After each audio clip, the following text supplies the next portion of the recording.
Assalamualaikum warahmatullahi wabarakatuh. Waalaikumsalam warahmatullahi. Saya Babi Katimas Desa Geda, Bribka Ibnu, Polsek Kutaraja, Polresta Banda Aceh. Dengan ini menghimbau kepada masyarakat bahwa dalam rangka mencegah aksi premanisme, saya selaku Babi Katimas mengajak seluruh kalangan masyarakat, mari sama-sama kita cegah premanisme di Kota Banda Aceh, khususnya di desa kita, Kecamatan Kutaraja, Kota Banda Aceh.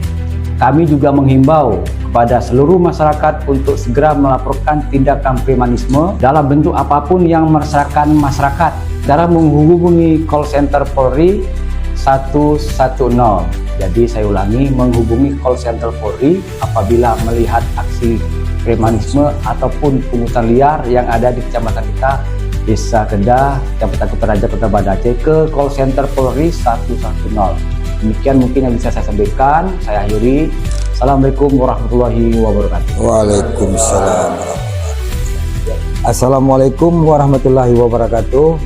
Saya Kecik Kampung Kedah, Kecamatan Kutaraja, Banda Aceh, dan seluruh tokoh masyarakat Kampung Kedah sangat mendukung pihak kepolisian dalam menjaga Harkamtibmas serta siap bersama-sama memberantas premanisme di Kota Banda Aceh, khususnya di Kecamatan Kutaraja, Banda Aceh. Sekian dan terima kasih. Assalamualaikum.